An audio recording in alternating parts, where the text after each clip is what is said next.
그러면 다시 시작하도록 하겠습니다. 그래서 아까 실습 때도 조금씩 이야기가 나왔던 그 좀 유명하다 싶은 어떤 그런 모델들의 구조들을 좀 더 저희가 좀 공부를 좀 해보고자 합니다. 그래서 말씀드렸던 것처럼 이런 몇 가지 좀 유명한 모델들이 좀 있고요.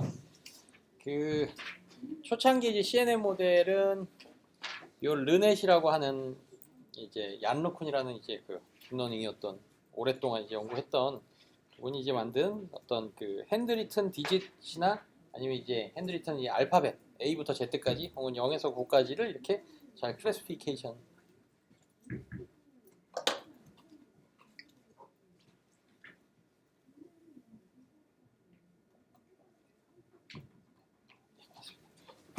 네, 클래시피케이션 하는 모델이 되고요. 그 뭐 이렇게 계속 컨볼루션을 해서 액티베이션을 뽑아내고 나중에는 뭐 풀리 커넥티드로 쭉 연결을 시켜서 이제 만들어내는 이제 모델이 됩니다.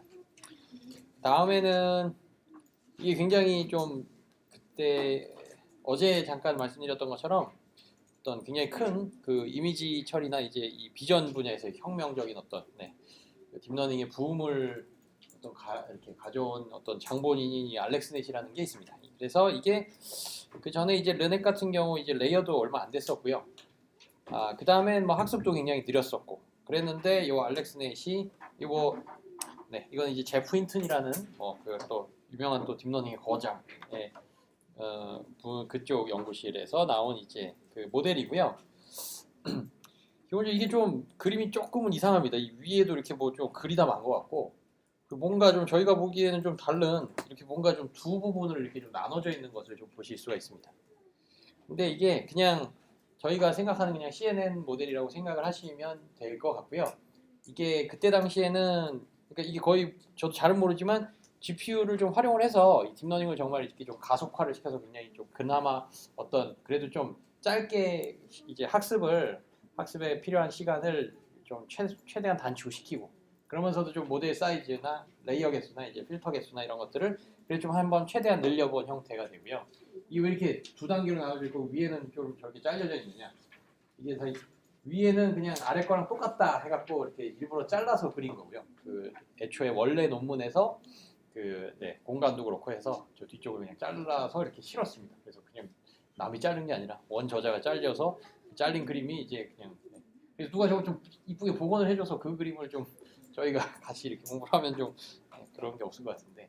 그다음에 이게 왜 이렇게 두 개로 뭔가 나눠져 있는 구조냐는 예전에 뭐 GPU 같은 경우 뭐 저희가 뭐 100만 원짜리 GPU를 사도 거기에 이제 달려져 있는 메모리가 한 11기가 뭐 12기가 이 정도 됩니다. 근데 뭐 저희 컴퓨터 PC는 뭐 16기가, 뭐 32기가, 요즘 뭐 64기가까지 메모리를 달 수가 있죠. 그래서 GPU는 기본적으로는 그 안에 메모리도 있고 그런 CPU 격에 해당하는 그런 연산에 해당하는 그런 부분들도 있고 해서 뭐 이렇게 많은 요소들이 이제 이렇게 돼 있지는 못한데 예전에 이게 2012년도에는 그 GPU의 성능도 그렇고 전체적으로 좀 더 안 좋았어서 GPU 하나당 이제 갖고 있는 메모리가 굉장히 좀 적었습니다. 그래서 이게 컴퓨터의 GPU 두 개를 뽑아서 거기다가 이 각각의 GPU에다가 그 계산을 좀 분담을 시킨 겁니다. 그러니까 병렬화를 약간 한 겁니다. 그리고 이제 가만히 보시면 이제 액티베이션이 이렇게 이미지를 그냥 대충 반으로 잘라서요.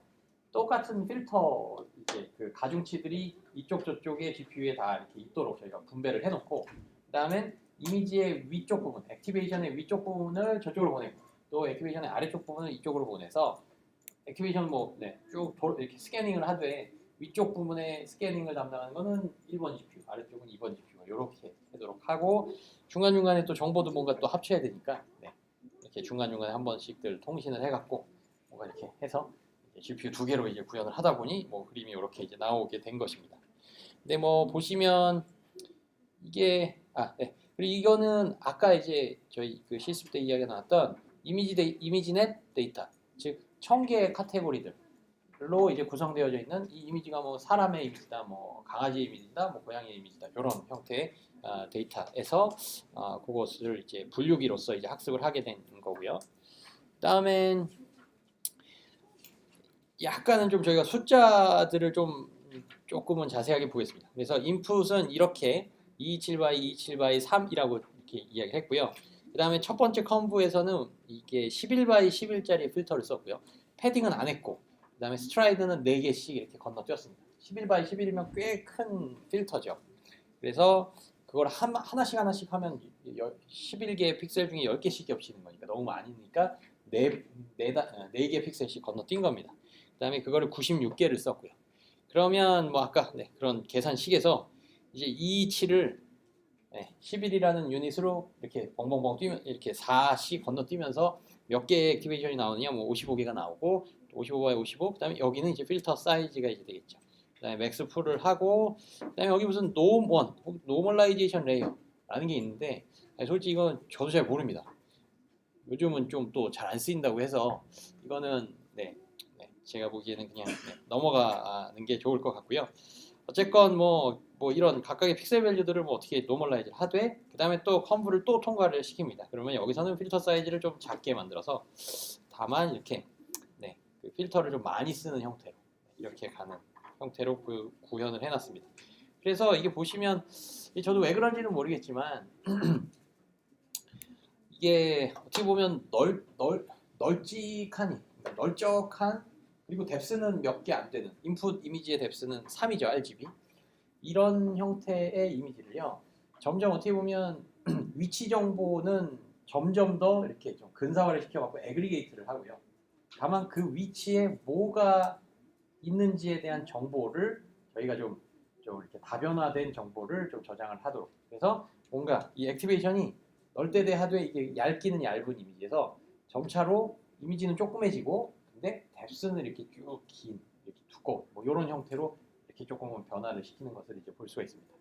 그 다음에 이제 이 액티베이션 맵에서 이제 하나 좀 말씀을 드리고자 하는 게, 이제 저희가 사진을 한 장 한 장, 뭐 예를 들면 아까 32 by 32 by 3, 이게 뭐 5 by 5 필터를 통과를 시키고, 뎁스는 당연히 3이겠죠. 그 다음에 이런 거를 뭐 한 10개 필터를 쓰겠다. 그러면 이게 뭐 28 by 28이 되고, 28 by 28이 되고, 이렇게 뎁스가 총 이 뎁스가 이제 10개의 뎁스를 가지는 형태로 이제 액티베이션 맵이 나오죠. 그러면 이때의 사진 10장에 사진 한 장 한 장은 특정 패턴 매칭에 대한 액티베이션, 얼마나 활성화됐느냐에 대한 정보를 갖고 있지만, 또 이거를 그 사진을 10장을 따로따로 보지 않고 이제 이거를 또 파이버라고 표현을 하는데, 광섬유 혹은 쭉 한 줄짜리의 뭔가 벡터를 생각해 보시면요, 이거는 어떤 의미냐 하면은 이 특정 위치, 즉 가장 왼쪽 위에 있는 그 부분에서 저희가 10개의 어떤 그 패턴 매칭을 뽑아내는 그런 걸 만들어 놨으니까, 그 10개의 서로 다른, 우리가 찾고자 하는 10개의 서로 다른 패턴에 대한 스코어를 갖고 있는 벡터가 됩니다. 그 특정 왼쪽 위에서. 그 다음에 그 옆에는 또 10개의 어떤 그 정보, 저희 패턴 매처에 의해서 뽑아낸 10개의 정보가 또 담겨져 있는 이 파이버 한 줄이 이렇게 나오게 됩니다. 그래서 이렇게 뎁스 축으로 어떤 특정 위치에서의 그 어떤 값들을 또 이렇게 저희가 생각을 해볼 수가 있습니다. 그래서 이런 시각이 조금 좀 중요하게 쓰이고요.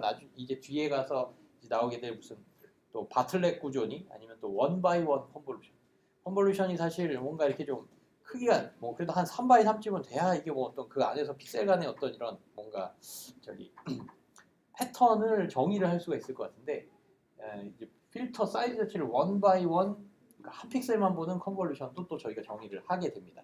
그래서 그런 것들도 나름대로 또 쓸모가 있어서 그런 경우에는 이렇게 파이버 단위로 좀 뭔가 저희가 생각을 하는 게 좀 중요해집니다.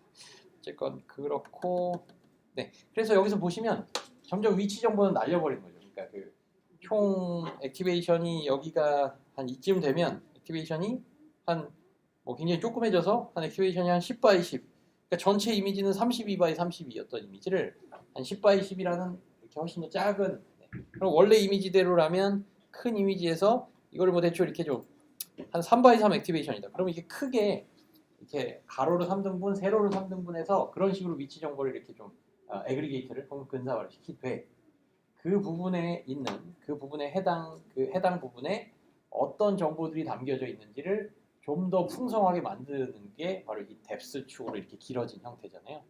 그래서 이쯤 되면 여기에 한 384개의 이제 필터가 있다라는 말은요. 한 위치에 384개의 어떤 패턴 매처를 통해서 저희가 정보를 뽑아내서 그 얼마나 매칭되는지에 대한 스코어들을 담는 어떤 벡터로서 그 위치를 표현을 하겠다라는 뜻이 됩니다. 네, 그렇게 돼서 뭐 하여튼 네, 점점 이미지는 줄고 그 위치에 해당하는 어떤 그 정보는 저희가 충분히 좀 많은 정보를 좀 담을 수 있도록 뭔가 그런 거를 한다라는 말씀이 되고요. 그래서 그런 이런 형태의 알렉스넷이 이제 2012년에 나와서 뭐 굉장히 이게 그 당시 1등이었습니다. 그리고 이거는 이제 에러입니다. 16.4% 에러. 그러니까 1000개의 클래스 중에서 답이 그러니까 하나만 있진 않아요. 그러니까 뭐 이게 누구는 뭐 SUV라고 그러고 누구는 이걸 그냥 뭐 카라고 그러고 뭐 이럴 수도 있잖아요.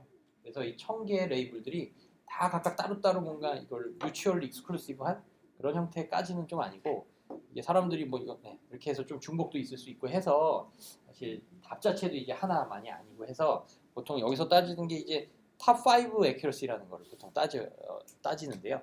1000개의 아웃풋 노드들이 있을 거고요. 어떤 이미지 한 장이 들어가면 아까도 뭐 1등은 뭐 예를 들면 그게 뭐 SUV가 나왔다, 아니면 RV 비클이 나왔다 이렇게 되면 이걸 1등만 뽑는 게 아니라 5등까지 한번 뽑아보는 겁니다. 5등까지 모델이 생각하는 탑5 앤서를 이렇게 가지고 와서 그 중에 하나라도 정답이 있으면 저희가 이거를 그냥 맞았다고 처리를 하는 거예요. 그러면 그 1000개 중에서 5등 안에 답이 실제 답이 들어있을 확률 그리고 그렇지 못해서 틀린 애들의 정확도가 뭐 대충 16.4%가 나왔었습니다. 뭐 별로 이렇게 에러가 이렇게 썩 이렇게 굉장히 좀 에러가 좀 큰 것 같아 보이지만 사실 1000개 중에 이렇게 5개 안에 정답을 이렇게 맞추라고 하면 네, 뭐 또 쉬운 문제는 아니죠. 1000개의 서로 다른 클래스가 있으니까. 뭐 하여튼 그 정도 됐었고요. 이 레이어 수로 보면 이제 8개의 레이어를 여기서 썼습니다. 뭐 대충 이렇게 레이어들이 8개가 있다라고 합니다. 그리고 어느 순간엔간 풀리 커넥티드를 붙여서 이제 했고요. 그게 이제 알렉스넷이고요. 그 다음에 나오는 게 근데 알렉스넷은요, 뭐 그 어떤 포문을 연 딥러닝의 어떤 시초로서의 굉장히 그 임팩트가 있는 모델인데 요즘은 거의 안 씁니다. 왜냐하면 그거 성능에서 훨씬 더 요즘 많이 끌어올려져서 그래서 이제 나온 어떤 그 훨씬 더 좀 개선된 모델이 요 VGG넷이 이제 2년 후에 그리고 2013년도에는 아까 이제 나왔었던 요 ZF넷 자일러 앤 퍼거스라는 사람들이 만든 모델이 이제 알렉스넷보다 조금 더 잘했고 그 다음 해인 2014년에 이 VGG넷이 이제 성능을 이제 확 또 알렉스넷에 기반 비교해서 성능 확 끌어올렸습니다. 그리고 이 VGG넷이 한 것은 뭐냐 하면 16에서 19레이어. 아까는 이제 얘가 8레이어밖에 안 되는데 이제 좀 레이어가 깊어지기 시작합니다. 그 다음에 이제 중요한 거는요. 요게 VGG넷의 가장 어떤 좀 중요한 특징입니다. 컴브를요. 이게 아까 뭐 그런 질문도 하셨지만 뭐 필터의 사이즈도 그렇고 필터의 개수도 그렇고 이런 게 참 약간 골치 아픈 문제인데 모든 전 컨볼루션 레이어에서 무조건 필터 사이즈는 나는 3x3 이렇게 쓰겠다 이겁니다. 그래서 모든 필터를 3x3이라는 조그만한 패치로 구성을 했습니다. 그러면 네, 그다음에 패딩은 1, 그다음에 스트라이드는 1. 그럼 이 경우는 아까 이제 저희가 이제 배웠던 것처럼 이 경우는 오리지널 인풋 이미지를 사이즈를 전혀 줄이지 않는 형태가 됩니다. 그래서 유일하게 사이즈가 줄어드는 어떤 시점은 바로 저희가 맥스 풀링 할 때에 딱 그때에만 주는 형태가 되고요. 그 다음에 알렉스넷이랑 살짝 비교를 해보면 알렉스넷에서는요 여기에 뭐 뒤쪽에서는 이제 3x3을 좀 작은 필터를 쓴 것 같은데 오버바이오 첫 번째는 꽤 그래도 큰 필터를 썼습니다. 11x11. 그리고 이게 이제 의미하는 거는 뭐냐 하면요. 그래도 뭔가 이제 뭐 어떤 뭐 고양이도 그렇고 차도 그렇고 뭐 이렇게 있는데 사실 필터 하나가 초장부터 이렇게 3x3의 영역만 이제 보게 되면 뭐 3x3으로 저희가 나타낼 수 있는 그 베리에이션이 얼마나 되겠어요. 그래서 그렇게는 좀 안 한 거예요. 그래서 처음에 좀 그래도 좀 크게는 좀 보고 시작을 해야지 라는 형태로 이제 만들어진 게 이제 알렉스넷인데 VGG넷은 어떻게 보면 그거를 좀 약간 좀 생각을 좀 발상의 전환을 좀 한 겁니다. 그리고 그게 그러면 그렇게 해도 약간 되는 이유가 뭐냐? 그 3x3밖에 안 보는데 그게 그거 갖고 뭐가 되느냐? 뭐 이런 측면에 이제 이슈가 있을 수가 있는데요. 이게 가만히 있어보자. 네, 그게 네, 그게 이제 어떻게 저희가 해석을 해볼 수가 있냐면요. 리셉티브 필드라고 하는 개념이 있습니다. 리셉티브 필드. 그래서 이게 뭐 수용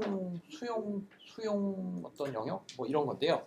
이게 이제 뭐냐 하면 처음에 한 레이어의 컨볼루션이 있다라고 생각을 하고요. 그때의 필터 사이즈가 저희가 7x7이라고 하면요. 이거는 첫 번째 레이어의 필터가 이제 7x7 꽤 넓은 영역을 보고 있는 거죠. 11x11까지는 안 되더라도. 그러면 이러한 컨볼루션을 저희가 3x3의 컨볼루션을 이렇게 한 몇 개를 쌓으면 제가 보는 한 7x7을 다 볼 수가 있다라는 게 기본적인 약간의 스토리입니다. 그리고 그게 이런 VGG넷의 어떤 가장 기본 좀 철학 같은 겁니다. 그래서 이게 어떻게 되냐면 이미지에서 오른쪽이가 딱 있으니까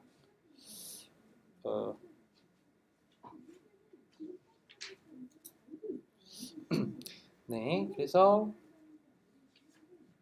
뭐 이런 형태의 이제 이미지가 있으면 3x3은 이제 요만큼을 이제 보겠죠. 필터 하나가. 그다음에 또 요만큼을 또 보고 또 요만큼을 봐서 액티베이션이 3개의 값이 만들어지겠죠. 그러한 액티베이션에서 뭐 그냥 패딩도 생각하지 않고 이렇게 보겠습니다. 요만큼이 이제 액티베이션으로 이제 오게 되겠죠. 그러면 그 액티베이션이 네, 요 정도 이제 요만큼 나온 겁니다. 여기다가 다시 3x3을 하게 되면요. 그러니까 두 번째 컨블 레이어에서 또 3x3을 쓴 겁니다. 그럼 이만큼을 이제 바라보잖아요. 그러면 이 두 번째 컨블 레이어에서는 3x3을 비록 보고는 있지만 여기에 관여된 인풋 이미지에서의 어떤 영역의 크기 이걸 한번 저희가 생각을 해보면요. 얘가 반영이 된 곳은 여기서 이게 2죠. 그렇죠? 이렇게 되니까 이제 얘에 해당하는 액티베이션 어디서 나왔느냐? 그 전 컨볼루션에서는 이만큼의 3x3을 보고 있었던 겁니다. 그렇죠? 그래서 그게 하나로 왔고. 네. 그래서 결론적으로는 이 두 번째 레이어에서의 3x3은요. 인풋에 해당하는 영역으로는 얼마가 될 것이냐를 보면 요거 하나가 이 왼쪽 오른쪽으로 하나씩을 뭔가 더 보고 있었던 거잖아요. 그래서 여기서의 3x3은 이쪽에서는 얼마가 될까요? 보게 되는 영역. 그림이 좀 지저분해서 좀 그렇긴 하지만 요게 여기니까요.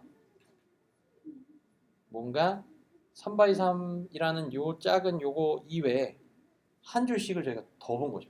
왼쪽 오른쪽 위아래로. 왜냐하면 3x3을 애그리게이터 해갖고 그 픽셀 그리고 이제 그것들의 또 3x3을 보니까 네. 그러면 두 번째 레이어에서의 3x3은요. 첫 번째 레이어도 3x3, 두 번째 레이어도 3x3이다. 그럼 실제로 여기에서의 3x3의 필터는 인풋에서 마치 5x5의 영역을 보고 있는 것과 이제 좀 비슷해지는 겁니다. 그러면 레이어를 하나 더 씁니다. 3x3. 세 번째 레이어를 또 쌓았어요. 그러면 이때는 인풋을 또 기준으로 하면 이번에 7x7을 보고 있는 것과 또 같아지는 겁니다. 그래서 이러한 이제 오리지널 인풋에서의 실제 여기에 관여하게 되는 인풋 픽셀에서의 정보, 그 픽셀의 어떤 영역의 크기가 저희가 부르는 이제 리셉티브 필드라고 하는 어떤 하여튼 그런 겁니다. 관여하는 픽셀의 그 영역. 그래서 이게 쌓으면 이 3x3이라는 좀 약간 보잘것없어 보이는 이 필터도 쌓으면 이렇게 큰 영역을 볼 수 있다라는 게 여기서의 이제 핵심 포인트입니다. 그래서 여기서 나오는 레이어 하나로 7x7 컨브를 하는 것은 이게 뭐 정확하게 이제 동치인지는 모르겠지만 대충 그래도 세 번째 레이어에서 3x3을 세 번 써서 그 세 번째 레이어에서의 보는 그 영역의 크기와 똑같다라는 게 이제 뭐 그런 거고요. 그 다음에 이제 파라미터 개수를 한번 보겠습니다. 파라미터 개수. 파라미터라는 거는 저희가 이제 학습을 해야 되는 필터에 들어가 있는 그 각각의 그 변수들 있잖아요. 그 가중치들. 저희가 학습을 해야 되는 가중치들. 그게 과연 몇 개인지를 한번 보겠습니다. 그다음에 여기서는 그냥 바이어스가 원래 하나씩 끼는데 그냥 그거는 좀 날려버리겠습니다. 그러면 뭐 3x3 그 이제 패턴 매칭의 3x3은 총 9개가 있는데 그래서 총 3의 제곱개가 있는데요. 인풋의 뎁스를 저희가 C라고 쓰겠습니다. 인풋의 뎁스를 C라고 쓰면은 한 필터가 이만큼의 파라미터 개수를 가지게 되죠. 그러니까 인풋의 뎁스는 또 3이긴 하지만 뭐 그냥 한 중간쯤에서 본다면 인풋의 뎁스가 한 10 정도 됐다라고 생각을 하면요. 그러면 거기다 3x3 필터를 쓰겠다. 그러면 한 필터당 총 파라미터 개수는 3 곱하기 3에다가 뎁스를 곱한 이만큼이 되는 거죠. 혹은 3의 제곱 곱하기 C가 되는 거죠.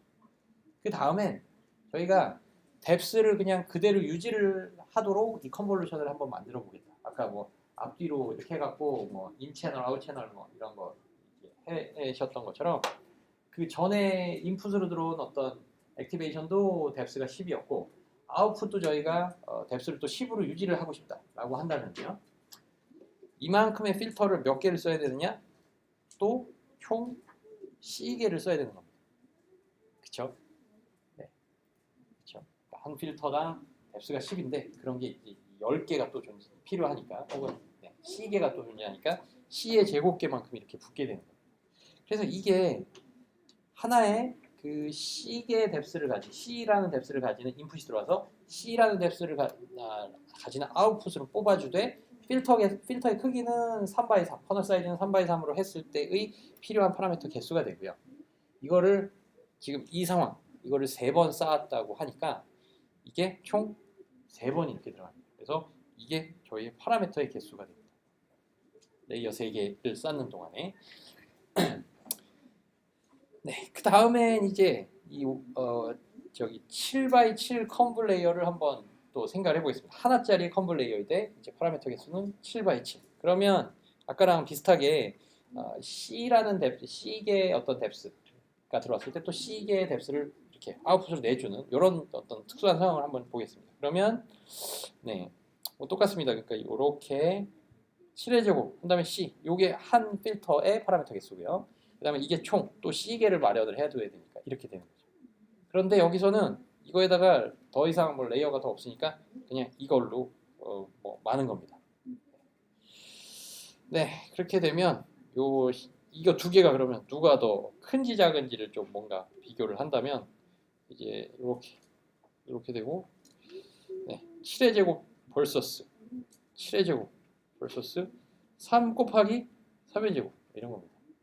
그래서 이거 뭐 계산해 보면 뭐 얼마 정확하게 나오긴 하겠지만 3, 3, 9, 9, 3, 27이고 7, 7, 49 이렇게 되잖아요. 그러니까 개수가 이게 훨씬 더 파라미터 개수가 많은 겁니다. 왜냐하면 7이라는 숫자가 이게 제곱이 되니까 여기서는 작은 숫자가 제곱이 되되 그 작은 숫자를 한 번만 더 곱해주면 되는 거니까요. 네. 이래서 이제 여러 개로 필터를 작게 구성하되 이렇게 여러 레이어로 쌓으면 거기서는 그 파라미터 개수가 한 방에 뭔가 큰 리셉티브 필드 혹은 한 방에 큰 필터 사이즈를 이렇게 구성을 한 하나의 레이어보다 일반적으로 파라미터 수가 훨씬 더 적어지게 됩니다. 그래서 그런 파라미터 상의 이점도 이제 좀 뭔가 이제 활용을 한 형태의 모델이 이 이제 VGNet이 되고요. 그렇게 되고 또 이 VGNet은 또 이렇게 깊이 또 쌓은 형태가 되어서 여기 또 VGNet의 특성이고요. 그다음엔 뭐 이렇게 깊이 쌓되 이 각각의 선형 변환에서 저희가 난리니어 펑션들이 밸류가 항상 사이사이에 끼잖아요. 그러니까 뭔가 난리니어한 어떤 이펙트, 효과가 몇 번 끼는가를 생각을 해보면 당연히 레이어를 3개 썼으니까 이제 3번 난리니어가 작동을 하겠죠. 저쪽에서는 딱 한 번밖에 작동을 안 하는데 뭐 그런 측면에서 뭐 난리니어가 또 다양하게 또 좋은 역할을 또 해준다. 그런 측면이 이제 됩니다. 그래서 이게 저희의 VGNet의 어떤 스트럭처가 되고요. 여기서 뭐 인풋 이미지가 이렇게 있을 때 첫 번째 컨브 레이어는 제가 무조건 이제 3x3이라고 말씀을 드렸고 필터 사이즈는 이제 총 64개로 첫 번째 컨볼루션을 썼습니다. 그러면 하나의 필터는 3x3에다가 여기서 이 뎁스가 이렇게 따라오는 거죠. 뭐 많이 이제 해보셨으니까 아실 것 같고요. 그 다음엔 여기에 필터 사이즈가 총 64개가 있습니다. 네. 그 다음엔 여기서 나오는 액티베이션은 요게 되죠. 그래서 기본적으로 한 레이어를 지날 때 저희가 고려를 해야 될 게 인풋 텐서의 사이즈와 아웃풋 텐서의 사이즈는 과연 어떨지와 그 다음에 그거에 그 어떤 연산에 작용하는 관여하는 컨볼루션 필터들의 파라미터 개수는 어떨지 그것들을 한번 생각을 해보는 겁니다. 그래서 첫 번째는 이만큼의 파라미터가 필요하고 이제 거기서 나온 액티베이션은 이만큼의 크기를 가지게 되고요.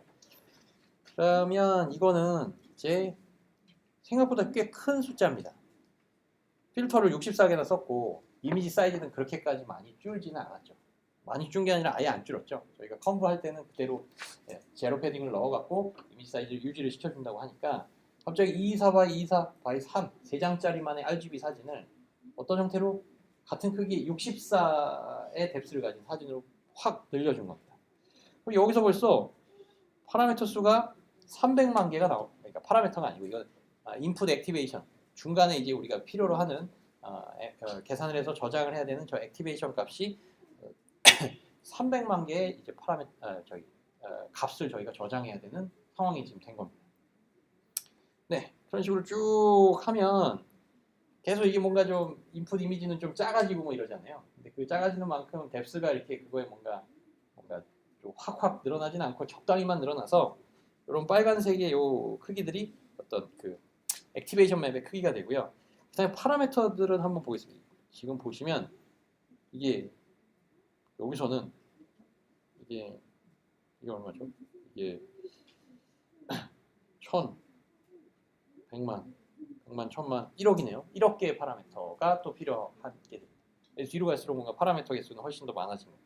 그래서 파라미터 개수는 그럼 왜 많아졌는가를 보면 이제 3x3의 필터를 쓰되 이 뒤쪽에서는 아까와 같은 상황, 즉 512개의 뎁스를 가지는 인풋이 들어왔을 때 다시 512개의 뎁스를 가진 아웃풋을 내보내줘야 되는 거예요. 그러면 필터 사이즈는 3x3이지만요. 인풋 뎁스가 지금 512개면 저희 필터도 꽉 채워야 되니까 512가 되죠. 그러니까 한 필터가 아까 말씀드린 것처럼 굉장히 파라미터가 많아지고요. 그 다음에 거기다가 또 512를 또 곱해줘야 되니까 이 뎁스에 결국은 제곱에 비례해갖고 거기에다가 3x3을 곱해준 이만큼의 파라미터 수가 되게 됩니다. 그래서 이제 이런 파라미터들을 다 저장을 하다 보니 그리고 여기서는 이게 독보적으로 큰데 이거는 어떤 거냐? 여기서 뽑아져 나온 이 액티베이션을요 작게는 만들되 뎁스는 512개. 그래서 위치는 굉장히 크게 이렇게 뭉뚱그렸으나 각 위치당 저희가 유용하다라고 생각할 법한 어떤 패턴 매처로서 뽑아낸 정보를 총 512가지 서로 다른 어떤 정보를 뽑아낸 거예요. 그러면 이걸 나중에는 제가 아까 오전인가 말씀드렸던 것처럼 쭉 펴서 싹둑싹둑 잘라서 이거를 쭉 세로로 펴서 거기서부터 이제 풀리 커넥티드를 시작을 한다고 했잖아요. 그럼 풀리 커넥티드는 이거에 곱하기 그 다음 번째 아웃풋을 저희가 4096이라고 이제 그 아웃풋의 노드를 4096이라고 한다면 이거 곱하기 4096이 되는 겁니다. 그래서 이제 여기서 나온 모든 픽셀들을 저희가 다 연결을 해줘야 되기 때문에 그래서 이제 값이 이렇게 커지게 됩니다. 렐루는 컨볼루션 레이어마다 끝에 있다고. 네, 맞습니다. 그러니까 렐루는 이제 컨브 다음에 무조건 붙는다라고 생각을 하죠. 렐루와 컨브는 항상 짝입니다. 얘네들 항상 같이 다니고 이제 맥스플링은 이제 어쩌다 한 번씩 나옵니다. 네, 그래서 뭐 액티베이션도 이렇게 크고 이제 파라미터 수도 이렇게 많아지는. 그래서 정말 아까 말씀드린 것처럼 모델 하나를 저장하는 데만도 엄청난 저장 공간과 연산이 든다. 뭐 이런 게 되고요. 그래서 뭐 네, 이게 이제 VGNet이라고 하는 겁니다. 그래서 그게 이제 2014년도에 뭐 좀 나름대로 이제 굉장히 큰 성공을 얻었고, 그다음에 또 하나의 좀 약간은 좀 복잡한 형태의 네트워크가 이 국르넷이라는 것입니다. 그래서 딱 보기만 해도 뭐가 이렇게 좀 브랜치도 좀 여러 개로 되고, 컨볼루션은 그냥 쭉 그거를 지나갔었는데 얘는 갑자기 또 뭐 이런 이상한 모양을 갖고 있습니다. 그래서 이게 이제 좀 특이한 이제 이름으로 불리는데요. 이게 인셉션 모듈이라고 하는 게 있습니다. 인셉션 모듈. 뭔가 이렇게 좀 살짝 이렇게 끼어넣는다 해갖고 그런 형태의 이제 인셉션 모듈이 되고요. 그다음에 이거는 이제 뭐 아까 그 VGNet에 비해서 혹은 이 알렉스넷에 비해서 파라미터 수가 이제 뭐 훨씬 적다. 근데 뭐 훨씬 적어도 한 500만 개의 파라미터를 가지고 그래서 500번에 저희가 편미분을 해서 뭔가 그 각각의 그 그레디언트 값을 다 구해야 되는 그런 형태의 이제 모델이 되게 됩니다. 자, 그런데 이제 여기서 이제 제가 좀 말씀을 드리려고 하는 게 자, 이게 기본적으로 이제 이 국 루넷에서 어떤 그 인셉션 모듈이라고 하는 이 기본 모듈을 좀 보겠습니다. 이 기본 모듈이 여기도 있고 여기도 있고 또 여기도 있고 뭐 이런 식으로 이렇게 그 기본 모듈이 이렇게 반복되는 형태가 됩니다. 네, 그러면 요 모듈을 한번 저희가 좀 뜯어보겠습니다. 그리고 그 모듈은 네, 조금은 간단한 버전의 간단한 형태의 모델이 요거가 되고요. 이게 아까 이제 오전에 말씀드렸던 그 그러니까 한 레이어에서 컨볼루션 필터를 꼭 같은 사이즈를 꼭 쓸 필요가 있겠느냐. 이 문제에서 좀 출발을 합니다. 그래서 3x3도 쓰고요. 5x5도 쓰고 이렇게 쓰는 겁니다. 그러면 일단 얘랑 얘는 일단은 좀 제쳐두고 요 두 개를 이렇게 통과를 시키면 그 다음에 이걸 또 어떻게 아웃풋을 합칠 것인가를 생각을 해보시면 뭐 간단합니다. 3x3 컨볼루션 필터를 총 192개를 마련해두고 5x5는 96개를 마련해두면 각각 다 통과시켜서 액티베이션을 뽑은 다음에는 그냥 그거를 아까 사진을 쭉쭉쭉 포개했듯이 포개면 되는데 여기서 다만 그 이미지 사이즈만 저희가 똑같이 맞춰서 이제 좀 쓰도록 합니다. 그래서 그 이미지 사이즈가 이제 똑같이 맞추어서 나오도록 저희가 패딩만 저희가 좀 조절을 하면 되겠죠. 그래서 뭐 이미지 사이즈를 그대로 유지를 하고 싶다. 그러면 3x3 필터일 때는 앞뒤로 혹은 위아래로 1짜리 패딩을 붙이면 그러니까 한 줄만 붙이면 되고 이제 5x5에서는 이제 두 줄을 붙이면 됩니다. 네, 그래서 뭐 그렇게 해서 이제 그 액티베이션 그 사이즈만 똑같이 맞추면 이제 되고요. 그 다음엔 여기에 요게 있습니다. 그 1x1 컨볼루션이라는 게 있습니다.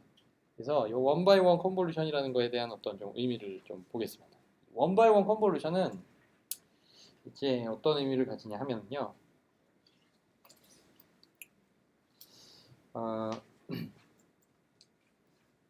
네. 이런 액티베이션이 있다라고 한번 저희가 생각해 보겠습니다. 56x56, 그 다음에 뎁스는 이제 64입니다. 여기다가 1x1 컨볼루션 하나를 생각을 해 보겠습니다. 그러면 이제 픽셀은 하나짜리가 되고요. 그 다음에 뎁스 축으로는 저희가 64개의 뎁스를 가지는 게 되겠죠. 그러면 이게 쭉 돌아다닌다고 생각을 해보시면 이때에는 어떤 연산이 일어날까요? 혹은 이제 여기서 첫 번째 사진이 이렇게 뽑혀져서 나오는데 이 필터 하나를 통과를 했을 때 이 첫 번째 사진은 어떤 것이냐를 보겠습니다. 그러면 첫 번째에 해당하는 이 픽셀은요. 뭐가 되느냐? 이 원바이원 컨볼루션을 여기다가 이렇게 적용을 한 게 됩니다. 이걸 여기 이렇게 딱 이렇게 오버랩을 시켜가지고 그러면 이거는 어떤 엣지를 디텍트하거나 이 주변의 어떤 픽셀들을 다 고려를 해갖고 이게 어떤 모양을 이 사진상에서의 어떤 모양을 이제 디텍트를 하고자 하는 그런 패턴 매칭이 아니라요. 이거는 어떻게 볼 수 있냐면 이 한 줄만 보고서 거기선가 뭔가 정보를 뽑아내는 거예요.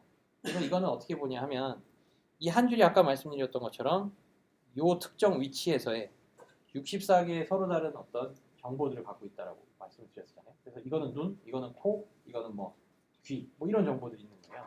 그러면 그 피처들만을 조합을 해갖고 그 위치 내에 있는 정보들만을 조합을 해갖고 뭔가 새로운 정보를 만들어내는 것이 이 원바이원 컨볼루션입니다.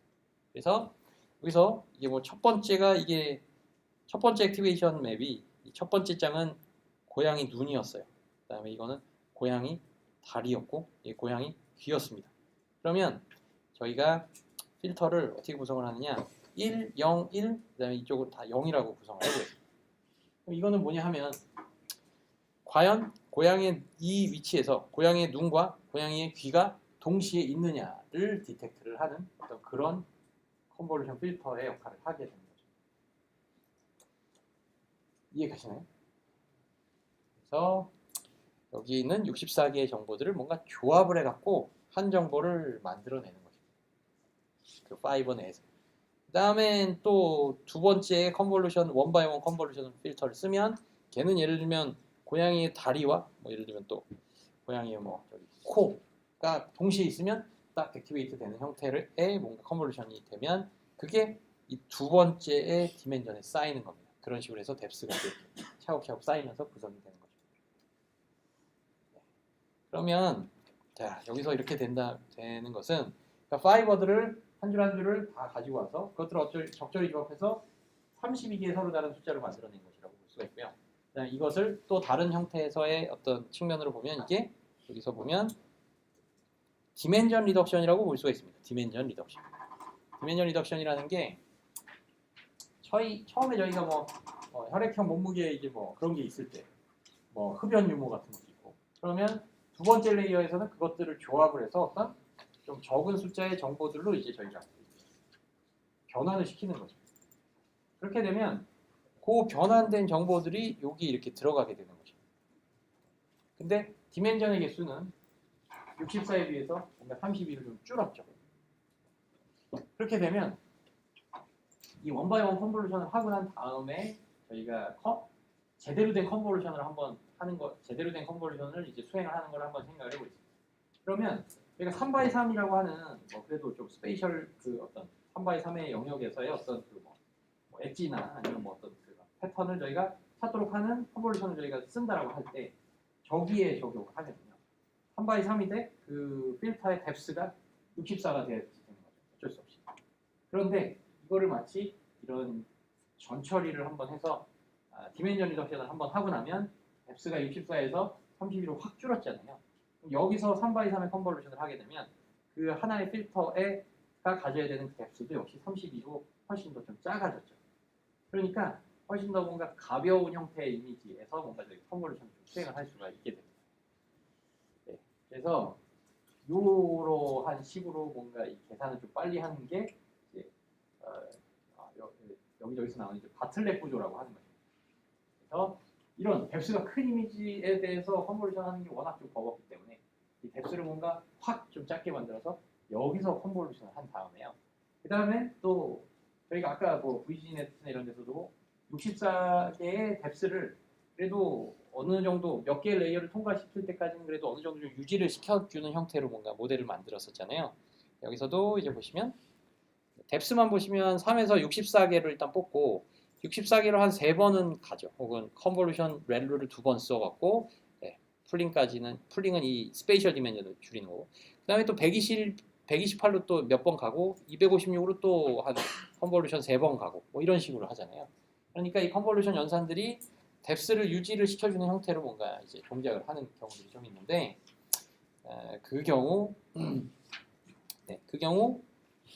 64개를 또 만들고 싶다. 그럼 어떻게 하느냐? 일단 32개로 이렇게 하고요. 그 다음에 여기서 3x3을 쓰되 그 다음에 필터 개수만 저 64개를 그냥 그대로 또 해주면 돼요. 그러니까 뎁스가 30이었어요.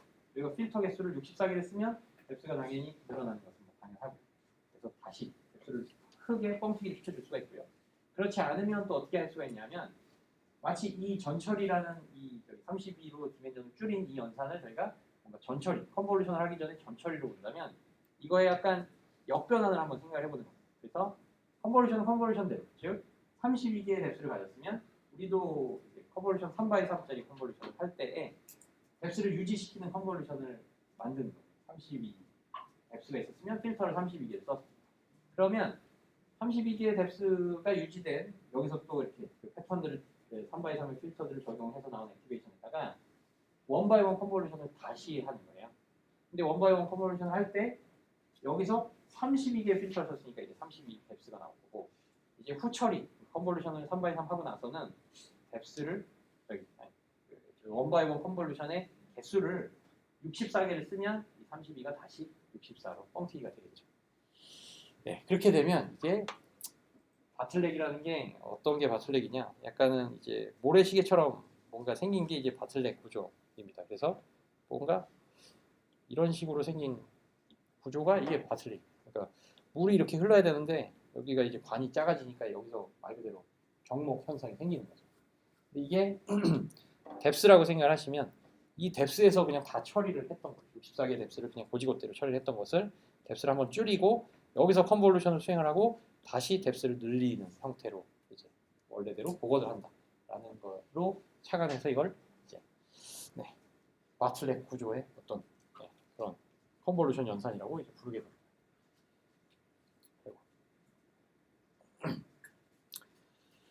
혹시 뭐 질문 있으신가요? 왜 그렇게 하죠? 네? 왜 그렇게? 아, 왜 그렇게 하냐면 아까 이제 말씀드렸던 것처럼 좀 컨볼루션을 할 때 필터가 이제 아무리 3x3이라도 뎁스만큼으로 필터를 꽉 채워야 되니까 네, 거기서 이제 계산이 이제 많아지는 겁니다. 그래서 일단 한번 줄여놓고 거기서 이제 컨볼을 하면 뎁스가 좀 얇은 애한테 컨볼을 하는 건 훨씬 더 이제 계산이 적어지니까. 네.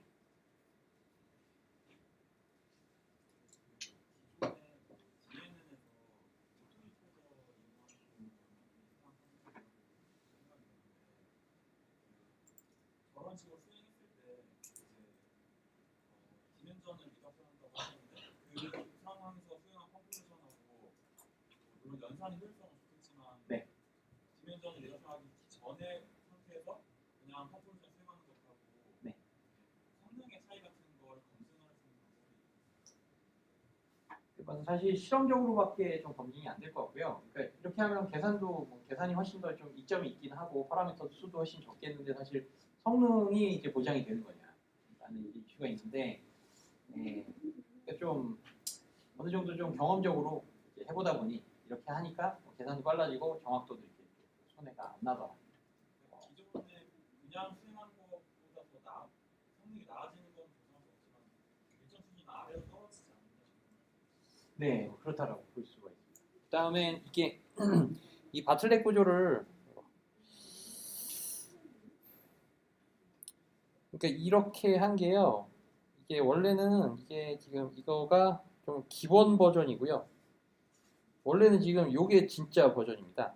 그러니까 이게 보면 네, 여기서는 바틀렉을 이 원바이원 컨볼루션에 이 뒤쪽에 원바이원 컨볼루션을 안 쓰고 이 컴브 레이어에서 그냥 필터 개수를 쭉 늘림으로써 다시 이렇게 확 뎁스를 증가를 시킨 형태인데 이 경우 그냥 여기다가 이제 그냥 3x3 컴브를 그냥 통과시켜서 이쪽으로 뽑아내면 여기가 뎁스가 64였고 여기도 저희가 64개 뎁스를 만들고 싶어요.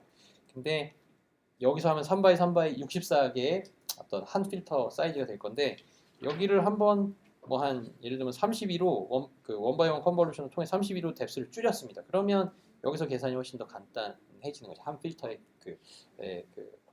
인발브되는 그 파라미터 개수가.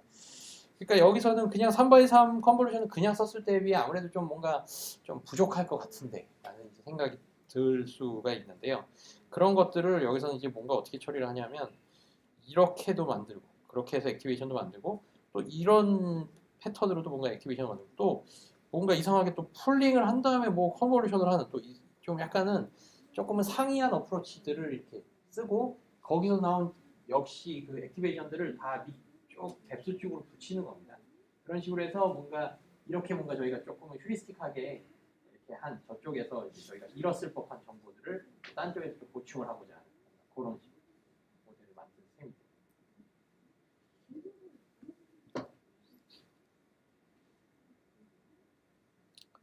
네, 그 또 다른 혹시 질문 있으신가요? 보통 CNN 모델 만드실 때 항상 원바이원 컨볼루션을 붙이시나요? 사실 그렇지는 않고요. 그러니까 실제로는 저희가 뭔가 원바이원 컨버전 쓴 다음에 뭔가 이렇게 하겠다 이 말은요. 사실 잘 생각해 보시면 또 원바이원 컨버전을 통해서 64를 32를 줄이겠다라는 말은 그냥 32개만큼의 뎁스를 저희가 필요로 한다면 그 전에 있었던 컨버루션이 뭐 3x3이었다. 그러면 거기서 64개의 필터를 사용하지 말고 32개만의 필터를 사용을 하면 액티베이션 자체가 32로 이제 될 수가 있는 거잖아요. 이거는 괜히 뭔가 좀 그렇게 하면 뭔가 너무 정보를 좀 덜 뽑아내는 건 아닐까? 그래갖고 뭔가 64를 일단 늘려봤다가 그걸 다시 32로 줄인 다음에 여기서 한 다음에 다시 약간 늘린 형태여서 조금은 좀 복잡하고 좀 꼬운 셈인데요.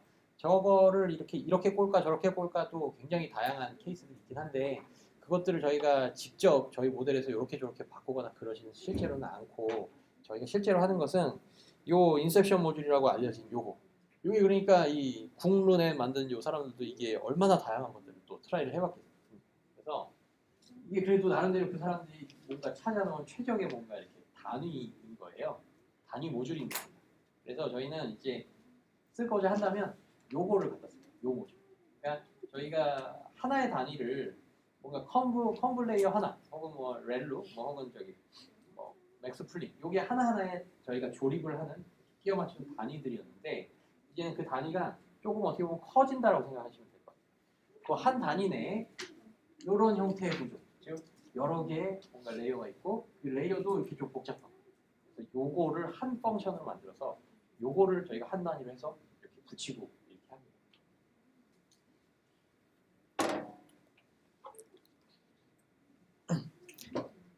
또 혹시 다른 질문 있으실까요?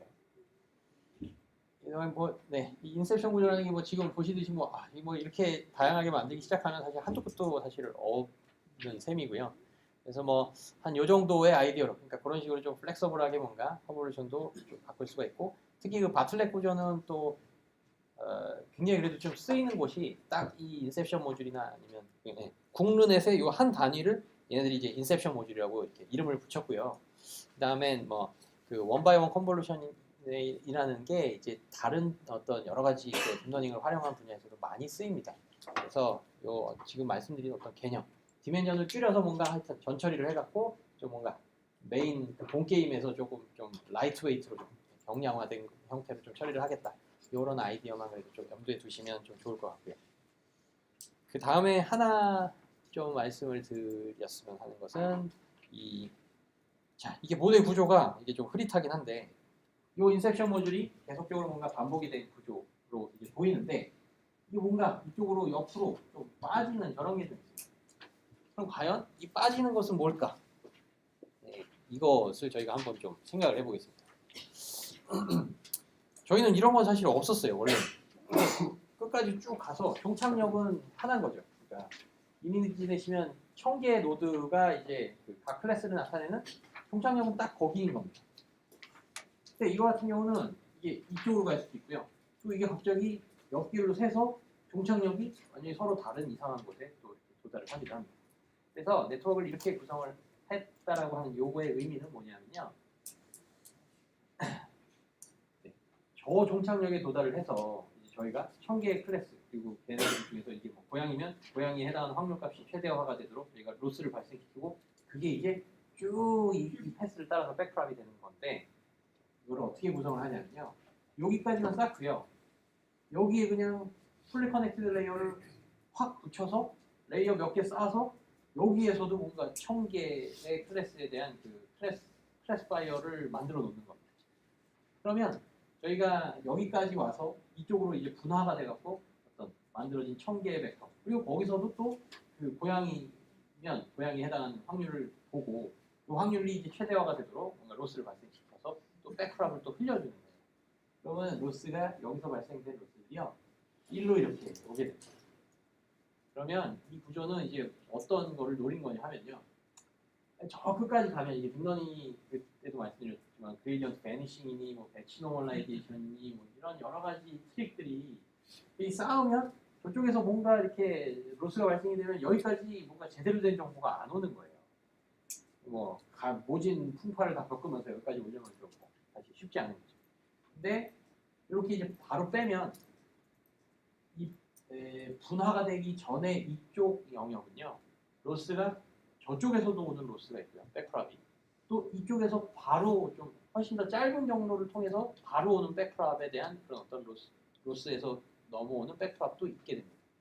그렇게 되면 뭔가 이쪽이 그러니까 이 로스라는 거요 이쪽이 잘 학습이 되려면 이 위에 부분이 잘 되어져 있어서 쟤네들은 그래도 뭐 좀 이렇게 잘 이제 안정화가 된 놈이어야 걔네들을 기준으로 여기까지 도달한 정보도 어느 정도 좀 신뢰할 만한 정보인데 저 위에도 완전 막 헤매고 있는 필터들을 막 랜덤하게 이니셜라이즈 하다 보니 그 필터들이 막 영 이상한 모양을 막 디텍트를 하고 있고 그거를 기준으로 저희가 막 로스를 발생시켜서 막 넘겨주다 보니 여기까지 오는 초반에 학습 초반에 여기까지 오는 정보는 영 그게 좀 신통치 않은 겁니다.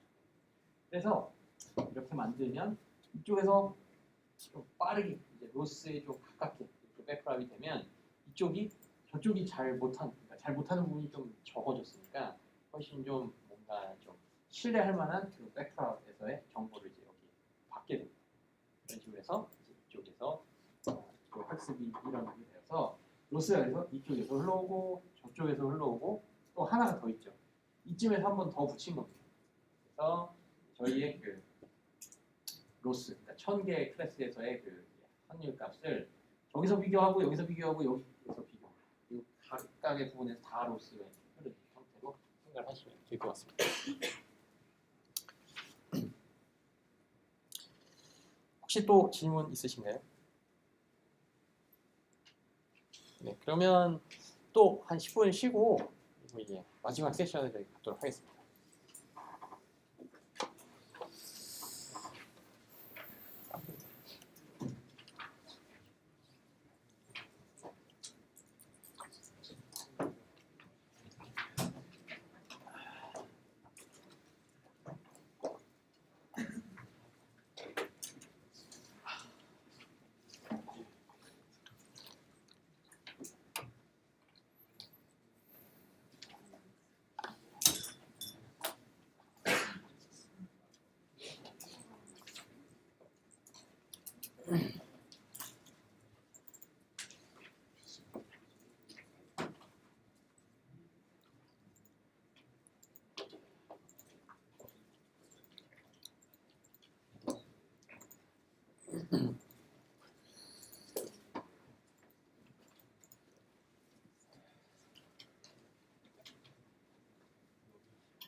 아.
그러면 다시 또 시작하겠습니다.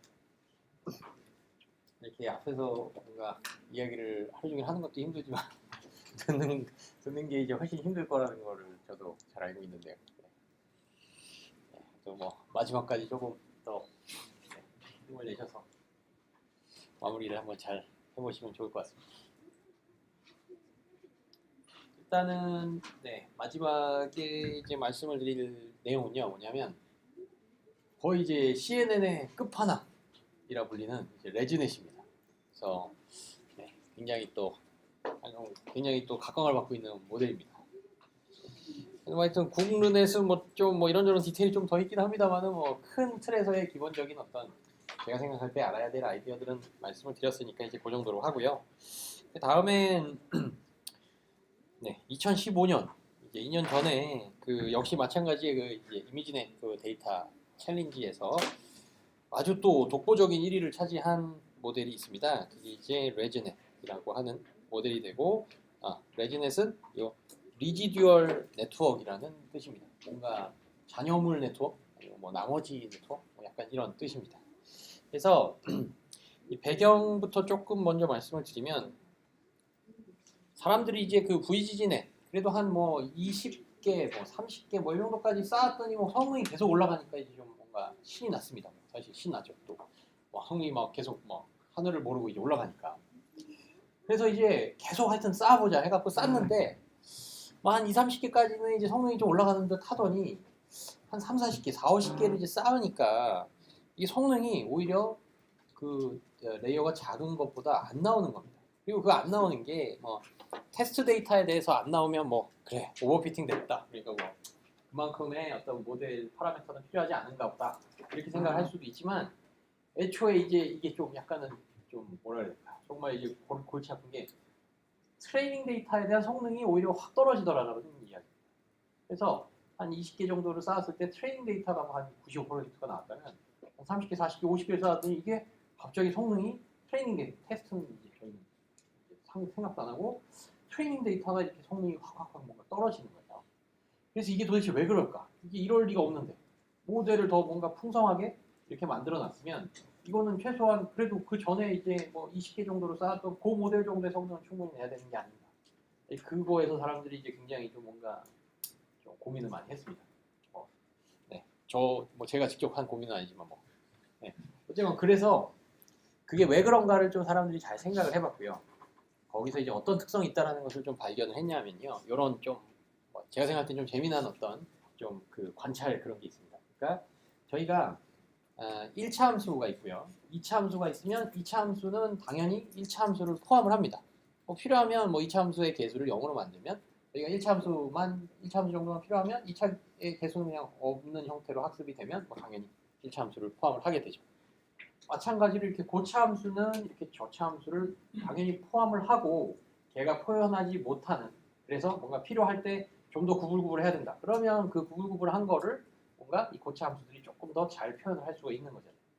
그런 측면에서 얘도 레이어를 더 쌓으면 그 적었을 때의 레이어의 그 모델만큼은 뭐 동일하게 성능을 내주고 그 다음에 필요하면 그 뒷레이어를 뭔가 더 써서 성능을 좀 올려주기를 이제 기대를 했는데 이게 다시 한번 말씀드리지만 트레이닝 데이터에서조차 그 성능이 갑자기 막 떨어지더라라는 이야기가 됩니다. 그래서 이게 이제 뭐 테스트는 이제 말할 것도 없고 트레이닝에서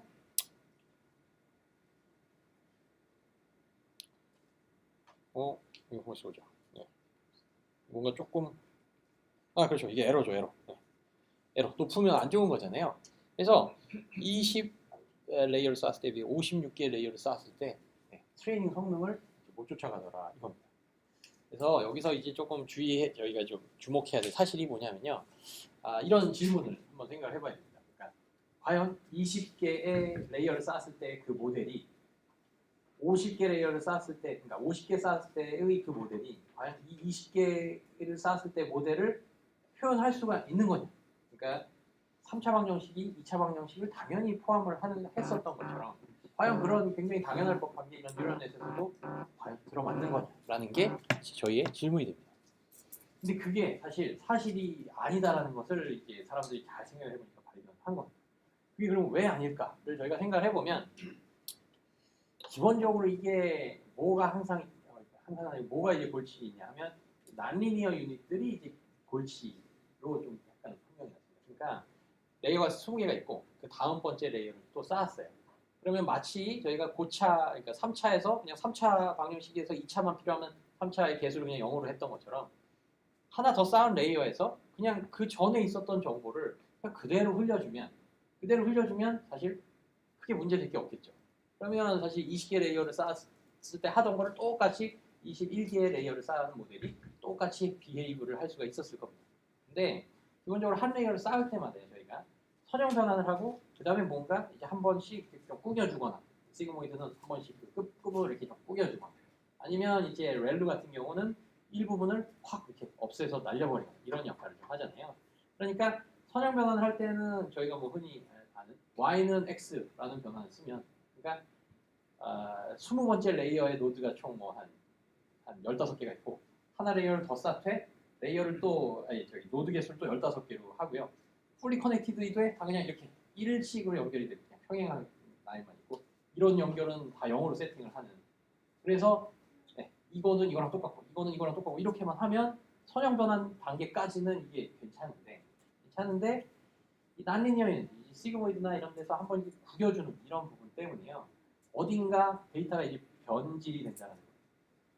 그래서 레이어 하나 쌓을 때 기존의 데이터를 그냥 그대로 흘려줄 수가 없다라는 요 사실 때문에 사실 요게 결론적으로 21개 레이어의 모델은 20개가 하던 그 모델의 비헤이비어를 절대로 똑같이 흉내낼 수가 없게 돼버립니다.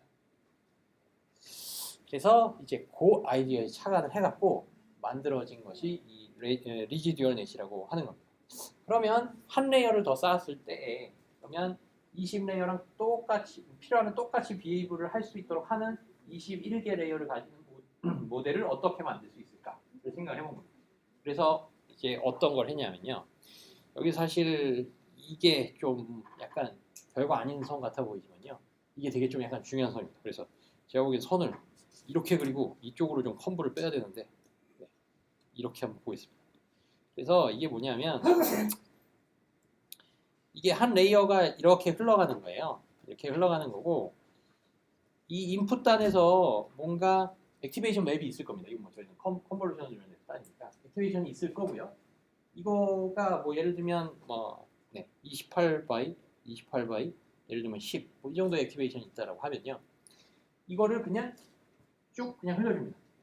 아웃풋 레이어 쭉 흘려주고 이거를 브랜치 아웃을 해갖고 이쪽에 있는 이게 여기 2개짜리가 여기서도 아까처럼 뭔가 한 모듈처럼 됐는데요. 이걸 하나 빼겠습니다. 그래서 이걸 컨브 이걸 뭐 렐루 이렇게 쓰겠습니다. 그러면 쭉 가고 인풋인 28, 12 컨브 한번 거치고 그 다음에 렐루를 또 거쳐서 역시 28, 10이라고 하는 액티베이션 맵을 만든다라고 생각을 해보시면 돼요. 아까도 이제 그 채널 개수 혹은 뎁스가 그 전 뎁스나 그 다음 뎁스가 이제 똑같도록 저희가 구성을 할 수가 있잖아요. 그런 식으로 해서 사이즈가 똑같이 나오도록 뭔가 이쪽을 구성을 하되 저쪽에서는 이쪽에서 들어온 이 인풋이라는 이 텐서 혹은 이 액티베이션 맵과 이쪽에서 만들어진 컨브에서 만들어진 그 액티베이션 맵이 합산이 됩니다. 그냥 그대로 엘리먼트 와이를 이렇게 싹 더해지는 거예요. 그렇게 이제 컨브 레이어 하나를 이렇게 구성을 하면 이게 저희의 21번째 레이어라고 생각을 해보시면요. 이거는 이제 아이덴티티 매핑, 그냥 그 전에 있었던 이 20번째 레이어에서의 아웃풋을 그냥 고지고대로 흘려줄 수 있도록 하는 펑션을 여기서 학습을 하게 되는 역할이 나게 됩니다. 즉 무슨 소리냐면 여기서는 이게 없었던, 그러니까 기존의 컨브 레이어를 생각해 보시면요, 무조건 무슨 컨브는 통과를 시켜줘야 돼요. 저게 뭐 아이덴티티 매핑이든 뭐든. 그 다음에 뭐 렐루를 저 통과를 시켜줘야 되기 때문에 어쩔 수 없이 얘들을 통과를 안 할 수가 없습니다. 근데 여기서 패스를 2개를 둠으로써 통과를 안 해도 되는 패스를 쭉 만들고요. 그다음에 이쪽에서는 그러면 만약에 이거를 그냥 아이덴티티 매핑으로 만들어주고 싶다면 이걸 어떻게 학습을 그냥 하면 될까요?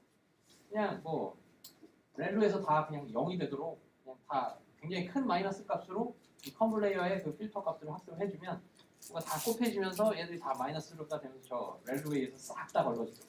그래서 이쪽에서 더해지는 값이 완전히 다 빵이 되도록 뭔가 만들어 이렇게 컨브를 학습을 하면 그러면 사실 저거는 뭔가 한 레이어를 더 쌓았음에도 그냥 인풋 정보가 아웃풋 정보랑 정확하게 동일한 형태가 이제는 가능해진 겁니다.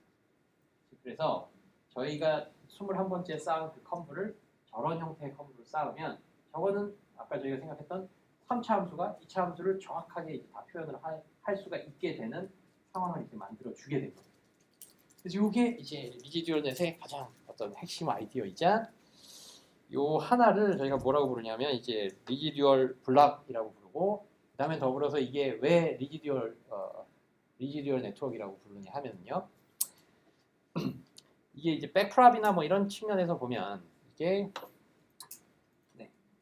그러니까 레이어를 하나 거치면 저희는 이제 무슨 짓을 해줘야 되느냐, 뭔가 저희의 목적 테스트, 고양이냐 사람이냐를 구분하는 테스트가 있다면 그거를 하기 위해서 조금 더 유용할 법한 정보를 열심히 가공을 해서 뭔가 다음 단계, 다음 레이어로 넘겨주는 게 저희 이제 컴브나 아니면 여러 뉴런넷에서 단계별로 저희가 거쳐가야 되는 어떤 그런 역할입니다. 그런데 그런 어떤 유용할 법한 정보를 저쪽에 넘겨주는데요. 그 유용할 법한 정보가 저쪽에 있긴 한데 중요한 건 그 정보는 그러니까 여기서 저희가 학습에서 쓰이는 부분, 학습이 실제로 되는 부분은 딱 여기 부분이잖아요. 컴브가 있는 부분. 그러면 저 부분은 실제로 저기서만 저희가 넘겨줘야 될 그 유용한 정보들이 자기만의 몫이 아니라 자기의 그냥 단독 책임이 아니라 이쪽에서 그냥 인풋에서의 그대로 정보가 넘어가고 그 정보의 나머지 부분만 얘가 담당을 하면 되는 거예요. 그래서 여기서 뭔가 고양이 눈, 코 여기는 뭐 이런 피처 그러니까 총 10개의 채널 혹은 개수가 있을 때 여기서는 고양이의 눈, 코, 귀도 있는데 여기 중에는 갑자기 뭔가 그 전에 이제 미처 잊지 못했던 각도의 어떤 엣지를 디텍트를 하는 이런 조금은 상대적으로 다른 피처들보다 더 로우 레벨의 정보들도 있었어요.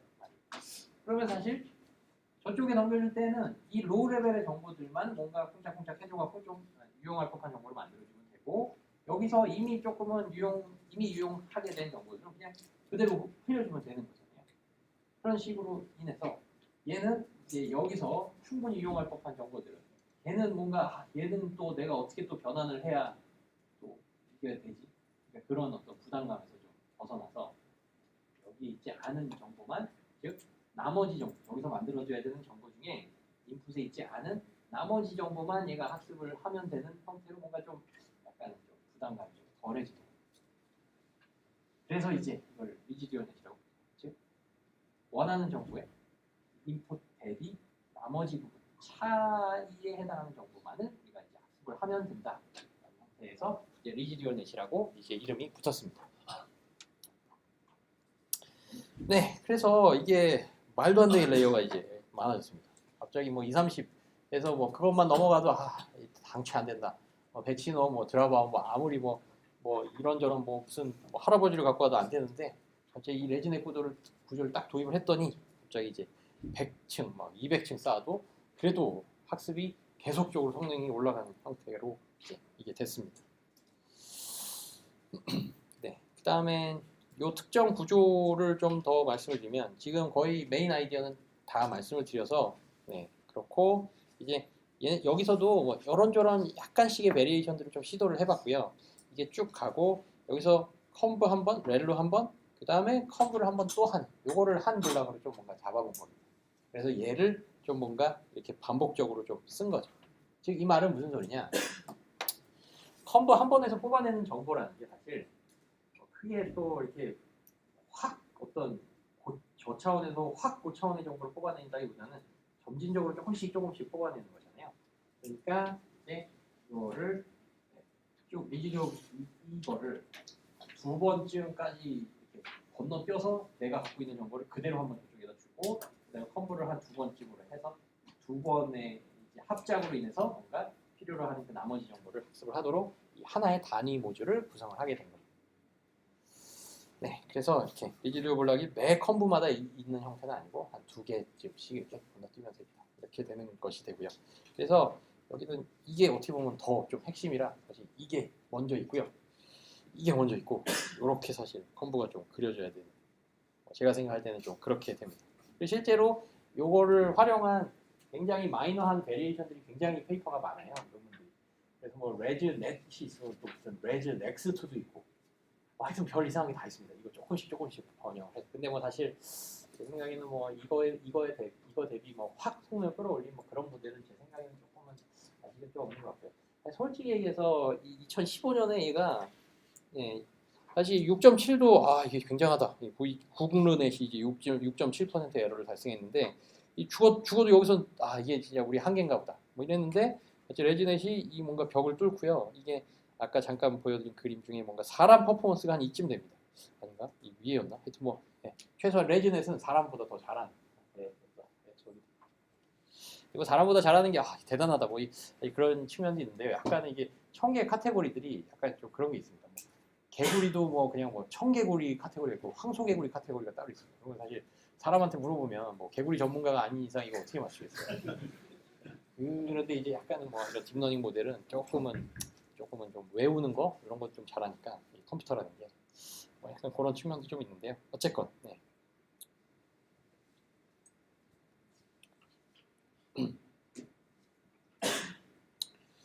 그래서 뭐 거의 그게 다고요. 네. 그러면 이제 하나만 좀 말씀을 드리면 아까 그 저기 국론에서 이제 따로 이렇게 좀 이렇게 따로 브랜치아웃을 해갖고 좀 그레디언트들이 이쪽으로 좀 뭔가 바로 흐르도록 좀 이렇게 되는 게 있었잖아요. 네, 그런 구조. 즉 저쪽에서 그레디언트가 출발해갖고 이 많은 완벽하지도 않은 이 모진 풍파를 다 거쳐가면서 여기까지 온 정보가 과연 믿을만한 정보냐. 뭐 그런 아이디어에서 이쪽에 붙였잖아요. 이것도 약간은 그런 측면에서 그레디언트 저기 디센트 백크랍을 조금은 생각해 볼 수가 있는데요.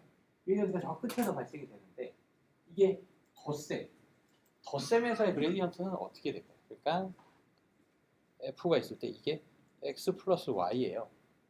그러면 이거에 대한 편미분은 어떻게 되는지. 네. 그러니까 이거에 대해서 x에 대한 편미분은 1이고 y에 대한 편미분은 1입니다.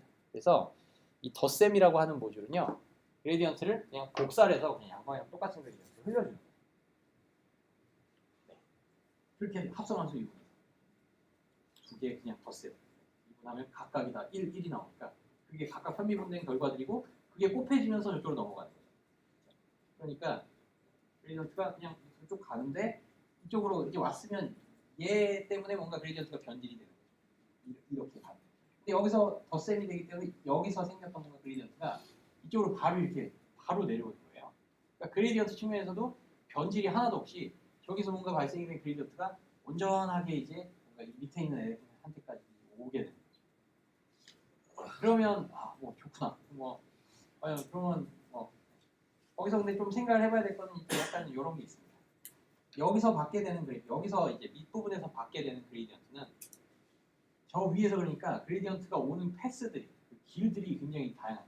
그러니까 제가 이렇게 강 하류에 있을 때 어떤 물, 깨끗한 물도 받고 좀 약간 지저분한 물도 받는데 이게 강의 지류들이 이렇게 굉장히 많아서 저 위에 있는 산꼭대기에서 이렇게 물이 만들어져서 이렇게 흐르면 이게 요 길로도 오고 요 길로도 오고 사실 이런 거예요.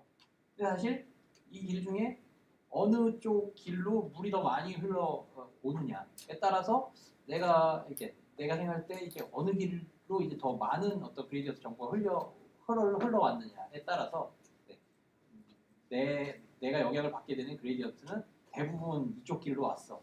혹은 이런 상대적인 어떤 비율 같은 걸 생각을 해볼 수가 있잖아요. 그래서 여기서도 이제 마찬가지로 좀 생각을 해볼 수가 있고요. 이 밑에쯤에서는요, 그레디언트의 대부분의 양, 그러니까 지류들이 이거 하나가 있고요. 쭉 내려오는 길. 거기서 한번 이렇게 건너뛴 다음에 쭉 내려오는 길. 건너뛰고 쭉 내려오는 길.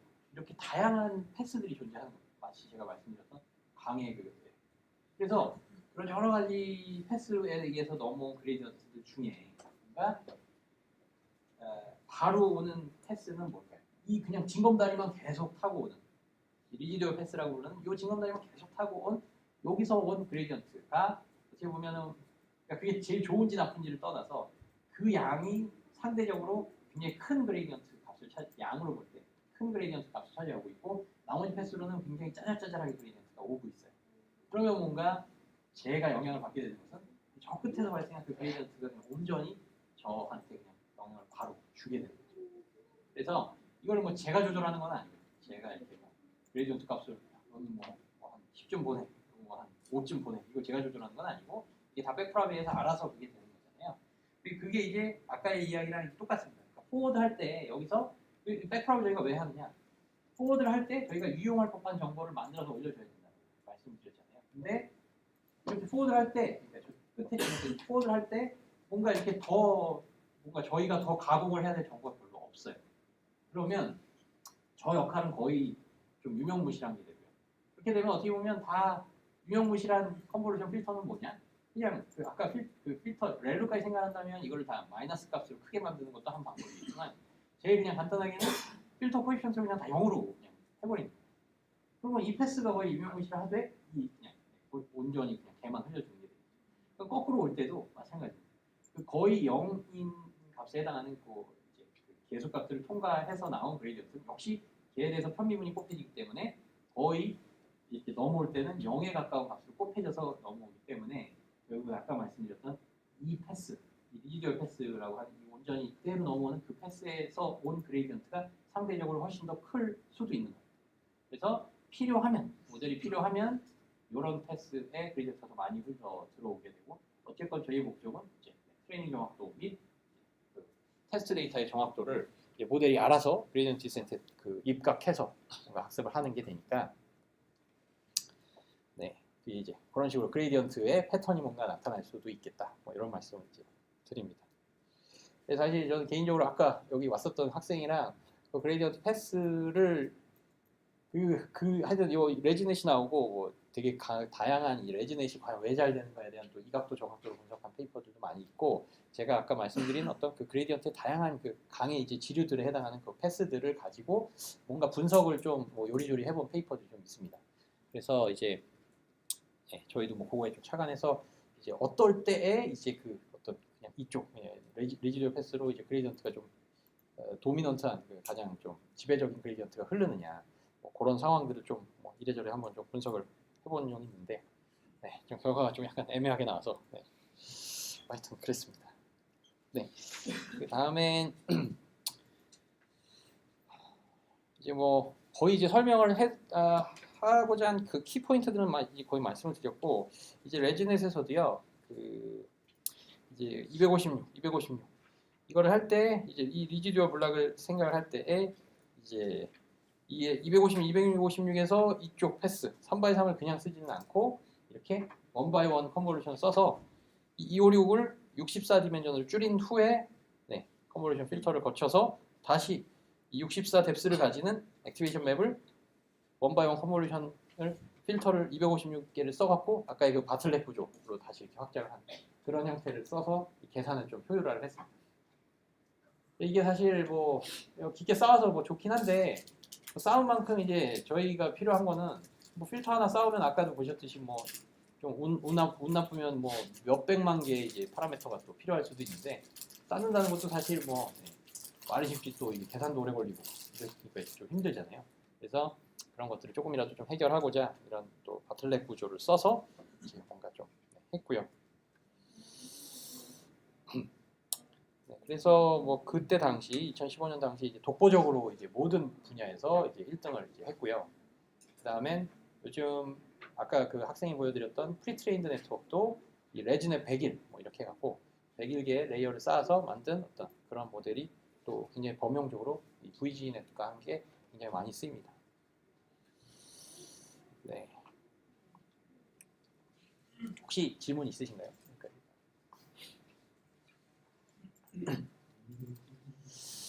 네, 그 다음엔 이거는 이제 뭐 올해 나온 이제 네트워크이자 뭐 무슨 아마 그 컴퓨터 비전 컨퍼런스에서 이게 아마 뭐 베스트 페이퍼를 받았나 뭐 그런 걸 겁니다.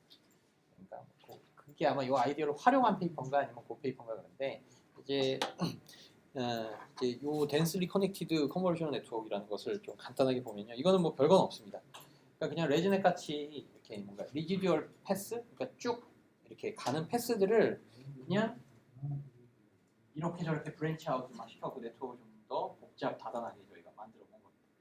그래서 아이디어는 뭐 아까 이제 말씀드린 그런 어떤 항상 이 초반에 있다고 해서 뭔가 저희 태스크를 기준으로 할 때 초반 레이어에서 뽑힌 어떤 피처들이 어떤 애들은 이미 그 저희 태스크에 굉장히 도움될 법한 어떤 정보를 포함을 한 그런 어떤 필터나 거기서 나온 액티베이션도 있고 어느 정보는 여전히 좀 갈 길이 먼 뭐 예를 들면 폰은 이게 세모, 그러니까 뭐 엣지 3개만 디텍트를 하면 되는데 귀를 디텍트를 하겠다. 귀는 얼마나 이렇게 꼬불꼬불 복잡하게 생겼어요. 그러면 귀를 디텍트를 하려면 한 여기까지는 가야 되는 건데 폰은 이미 한 이쯤에서 로우 레이어에서 이미 디텍트가 된 겁니다. 그러면 얘네들을 이제 한 레벨에서 이렇게 종합을 해서 그거 가지고 뭔가 이제 좀 해주면 될 텐데 뭔가 이제 여기서 이제 코어라는 정보를 만들었는데 이게 그냥 컴블 레이어를 쓰면 이게 해서 뭔가 모진 풍파를 받으면서 또 이제 난리니어 유닛을 좀 맞아가며 뭔가 이 정보가 계속 뭔가 변질이 되는 거예요. 그렇게 되면 좀 안 좋은 거고. 그래서 이제 이거를 그러면 각 레벨마다 이제 필요한 어떤 정보들을 그 얘가 필요로 할 법한 레벨에 맞게 있게 그냥 쭉쭉 바로 좀 연결을 다양하게 해주자. 뭐 이런 게 이제 말 그대로 덴슬리 커넥티드 막 연결을 막막 해놓은 게 덴슬리 커넥티드 컨볼루셔널 네트워크라고 이렇게 부르는 것이 됩니다. 다음에 이제 하나 이제 말씀을 드릴게.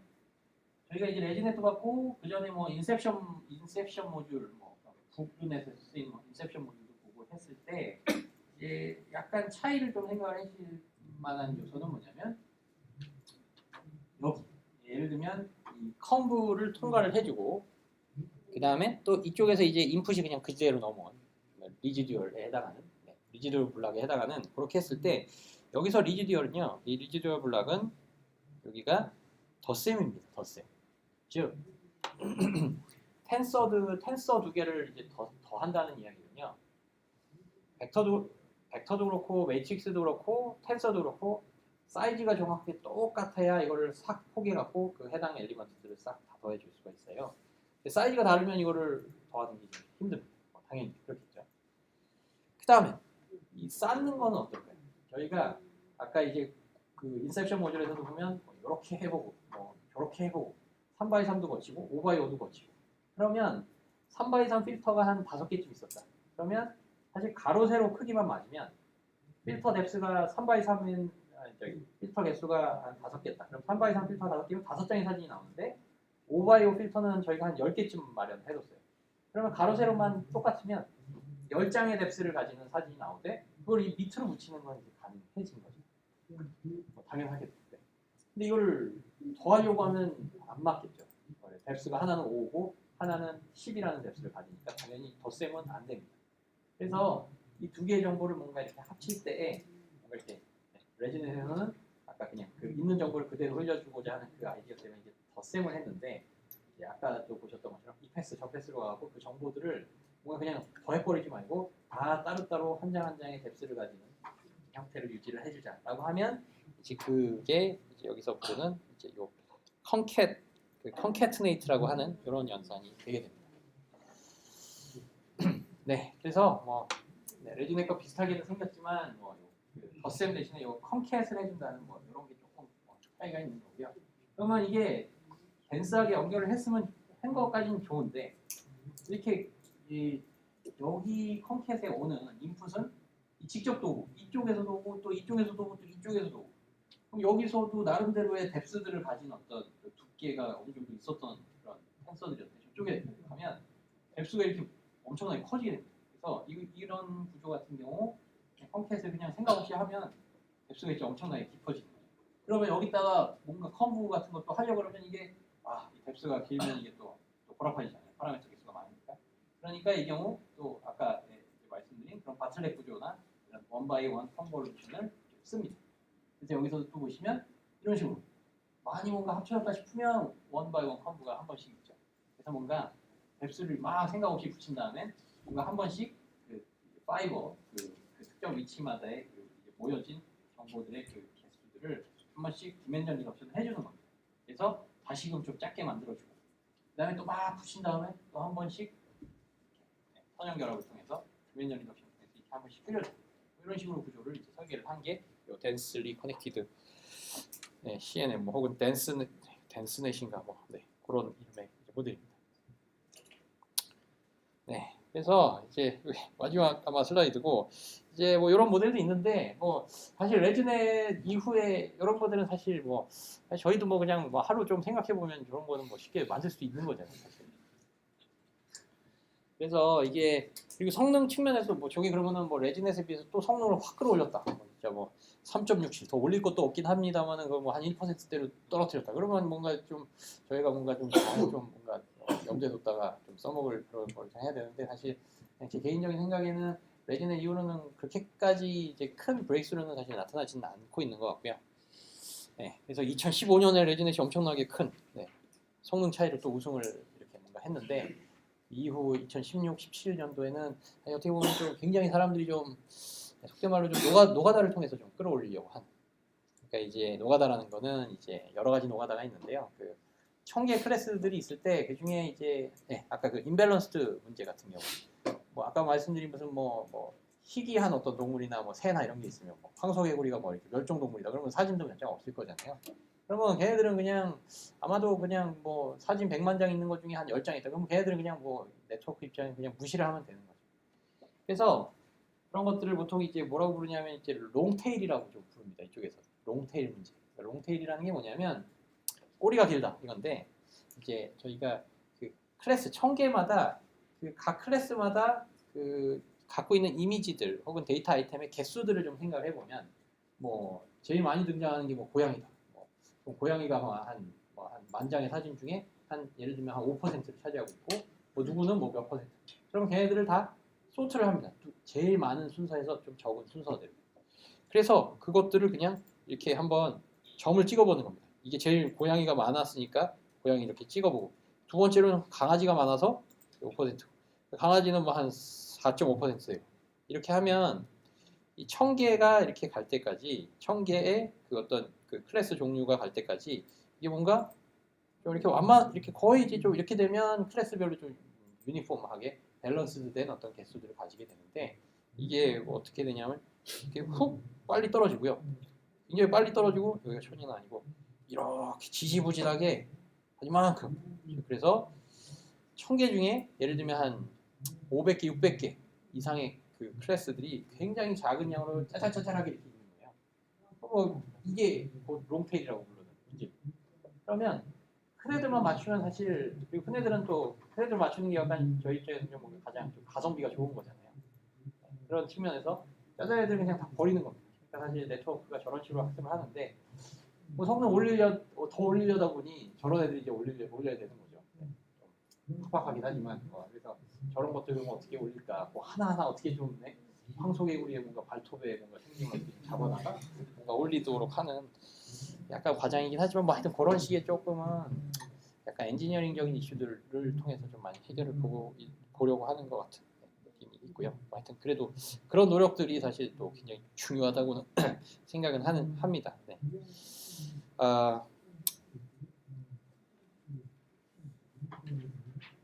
그래서 뭐 좀 정리를 하면은요, 그 실습 이후로 저희 이제 오후 한 2-3시간 동안 이제 몇 가지 좀 유명하다 싶은 그 네트워크 구조들을 좀 봤고요.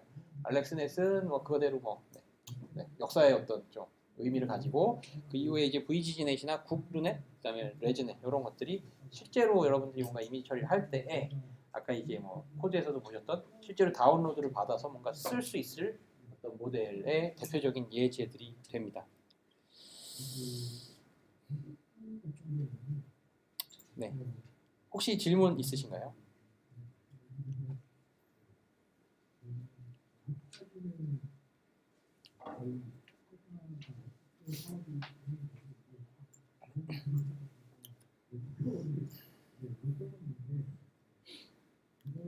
질문 없으신가요?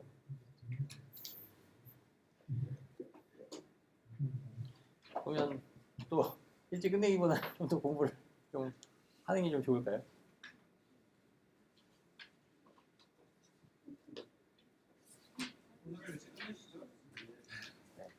결국에 오늘 잘 그걸 이해를 하셨으면은 제 생각에는 굉장히 큰 그거로 생각을 하셔야 될 거고. 그러면 오늘은 그럼 좀 일찍 끝내서 지금까지 하겠습니다.